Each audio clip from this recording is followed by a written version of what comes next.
Barakatah Yahweh, Barakatah Yahweh Shai, Bahasham, Brakahakwadash, Barakatum.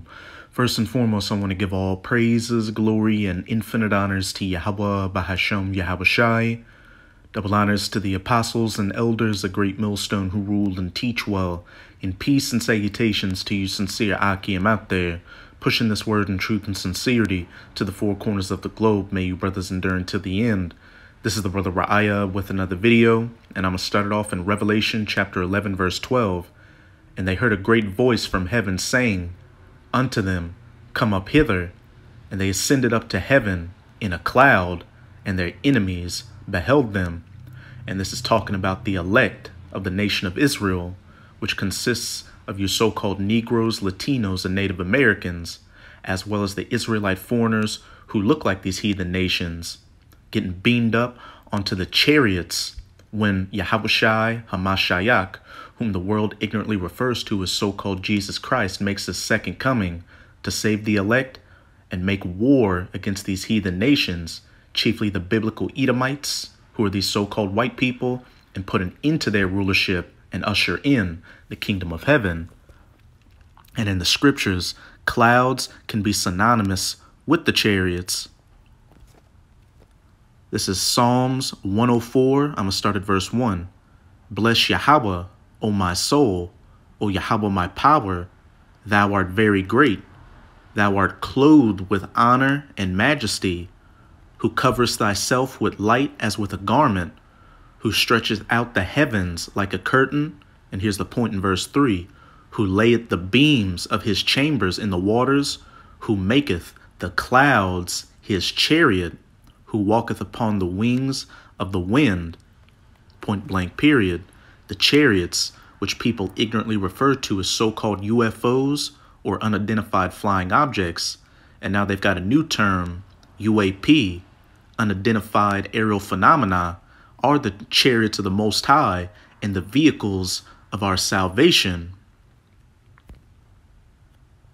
This is Matthew chapter 24. I'm reading verses 29 to 31.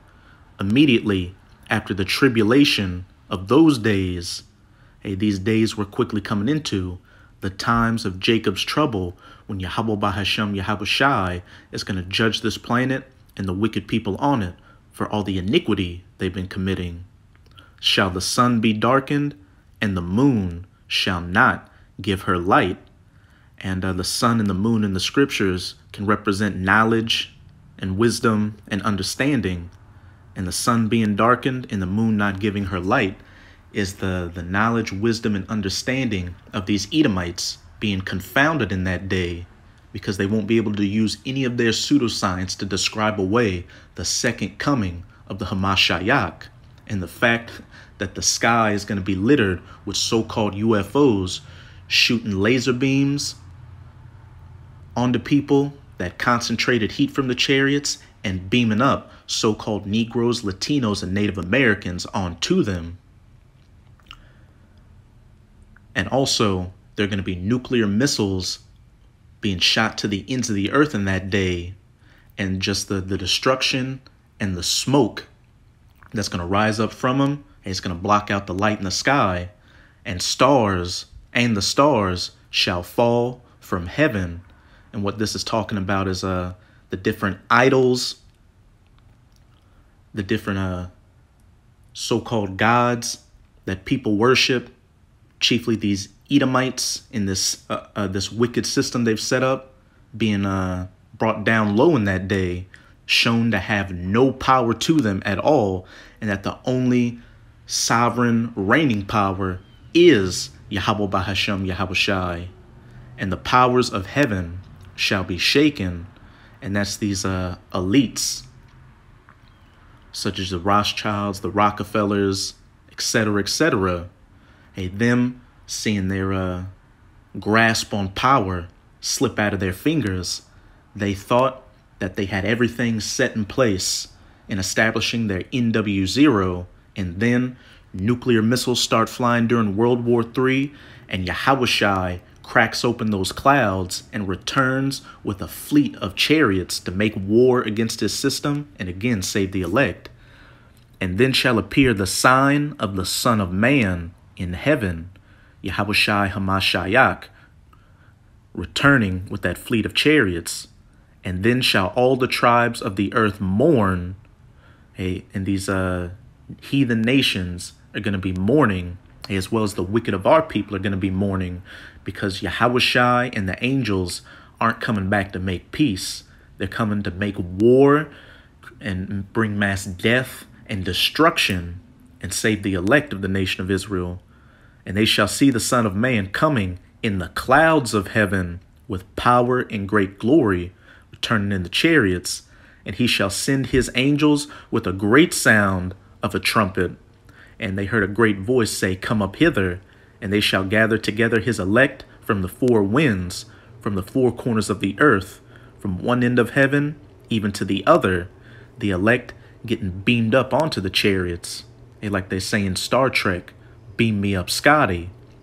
And I opened up the video with these verses to preface a clip from NBC News' I guess it was on their news channel or their YouTube channel, but regardless, this is just a clip of pilots reporting new UFO sightings.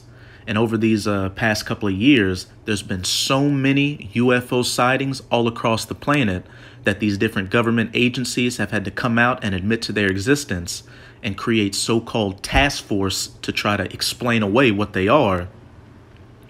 But they're very vague on saying what they are. But when you have an understanding of the scriptures, you know exactly what they are. The chariots of the Most High, the vehicles of salvation for the elect of the nation of Israel, and the vehicles of destruction for you heathen nations and your power structures.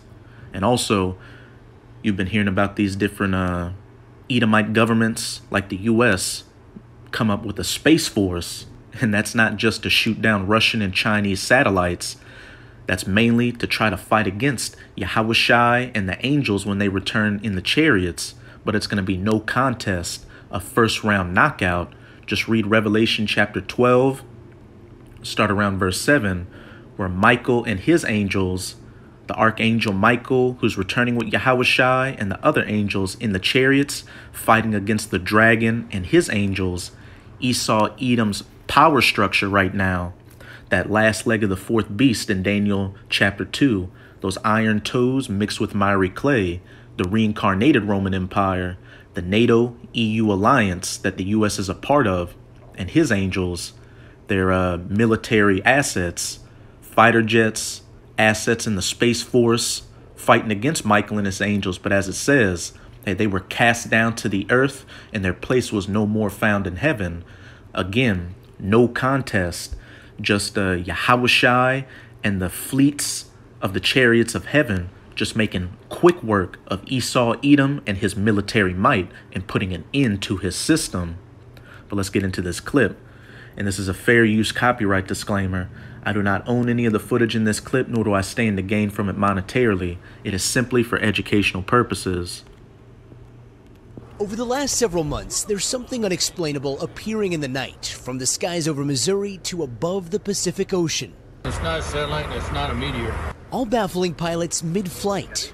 I don't know what the common denominator is, but it's always at the bottom of the Big Dipper. Mark Holsey is a former F-18 fighter pilot. This August, he was piloting a private jet off the coast of Los Angeles when he says he saw as many as 7 mysterious objects appearing to fly thousands of feet above him. This is audio from that night alerting air traffic control. Are they going out in circles? Maybe 3 aircraft. Roger. Yeah, I don't know. You're not entering any military airspace or anything. I'm not sure. The clip obtained by Ben Hansen, a researcher who has spoken to dozens of pilots of commercial flights that have recently had similar encounters. So it seems like it might be getting more frequent? It's either getting more frequent or it's getting noticed more. Okay, there it is. But while no one seems to know what they're seeing, Hey, it's getting noticed more and it's more frequent because we're living in the last seconds of these last days, the last seconds of the rulership of these heathens, chiefly the Edomites, before the ushering in of the kingdom of heaven. As it says in 2 Esdras chapter 6, verse 9, for Esau is the end of the world, or this current age of, again, the rulership of the heathens, and Jacob is the beginning of it that followeth, the ushering in of the kingdom of heaven. Halsey is sure these fast-orbiting objects aren't satellites or any known military aircraft. There's nothing that flies that high. So the odds of it being a military aircraft doing high G loads like that, it's impossible. It's completely impossible. Does this phenomenon seem to be under intelligent control? That's the only thing it could be. I mean, it's either artificial or And you always notice that these people that have expertise in this field of aircrafts and aeronautics and stuff like that always describe these UAPs as a technology that's much more advanced than anything we have. There was a Edomite who was high up in the U.S. Navy that went on another one of these mainstream news networks that was doing a segment on so-called UFOs, and he was saying that this technology is at least 100 to 1,000 years more advanced than anything that man has right now. And like I've been saying, when Yahushua and the angels make war against the dragon and his angels, Esau, Edom's power structure and their military might, it's going to be no contest. biological.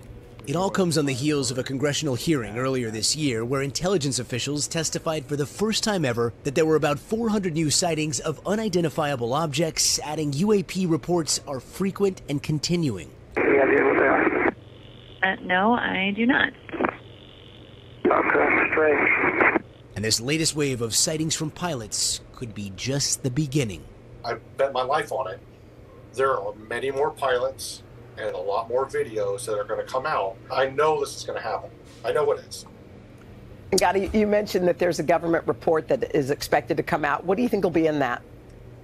Yeah, that Pentagon report is expected to be given to Congress by the end of the month. It could either provide an explanation for the increasing number of sightings that we're seeing, or it could reveal some more information about new encounters. The question really is how much of it is going to... Best believe they're going to be vague about it and not tell you what the truth of these UAPs are.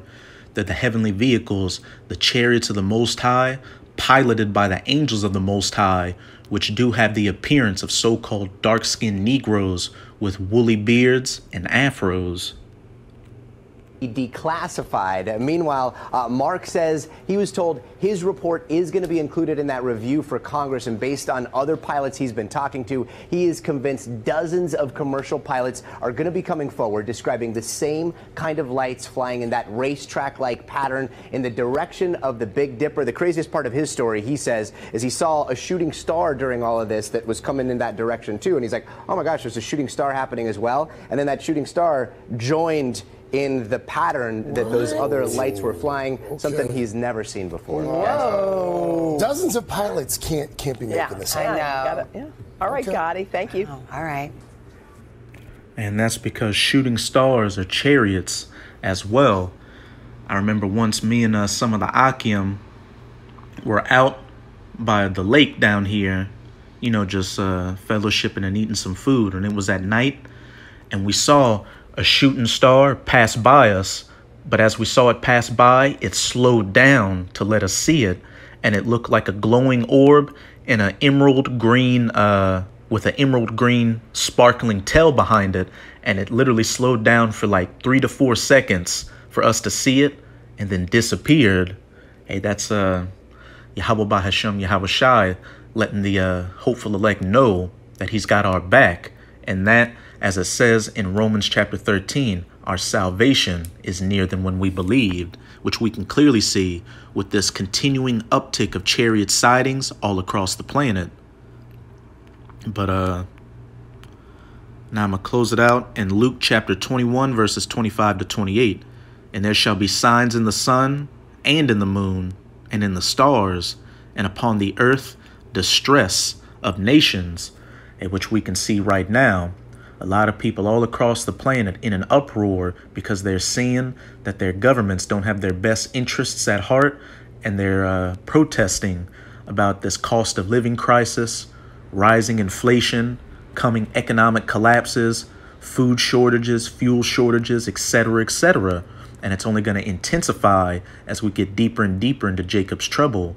There will be blood in the streets. With perplexity, the sea and the waves roaring, men's hearts or minds failing them for fear and for looking after those things which are coming on the earth. All these different end times calamities, prophecies, and judgments that Yahweh Bahashem Yahawashi is bringing. Wars and rumors of wars, nations rising against nations, famines, pestilences, earthquakes in diverse places, World War III, nuclear war, for the powers of heaven shall be shaken. Again, these elites of the Edomites, being shaken, seeing that this grip they thought they had on society, this power they thought they had, being taken out of their hands just like that. When these nukes start flying and Yahawashi returns with the heavenly host. And then shall they see the Son of Man, Yahawashi Hamashiach, coming in a cloud, in a chariot, a massive fathership chariot, which when you read in 2nd Esdras chapter 13, it was so big that Esdras couldn't see the end of it, with power and great glory. And when these things begin to come to pass, we're seeing all these end time signs, either in the process of taking place or taking place as we speak. Then look up and lift up your heads. And brothers are constantly reporting seeing chariots at camp and in their daily lives. Just recently, I've seen a few chariots in the sky, lifting up and looking up my head. For your redemption draweth nigh. Our salvation is nearer than when we believed. The chariots are the vehicles of our salvation and the vehicles of destruction for these heathens, chiefly these Edomites. So with this video, I hope you sincere Akim and Akwath were edified. Just keep strong. We're almost out of this final wicked captivity of the heathen nations, chiefly of the Edomites. And as always, I'm going to say Abad Babal, Kwam Yasharala, and until next time, Shalom.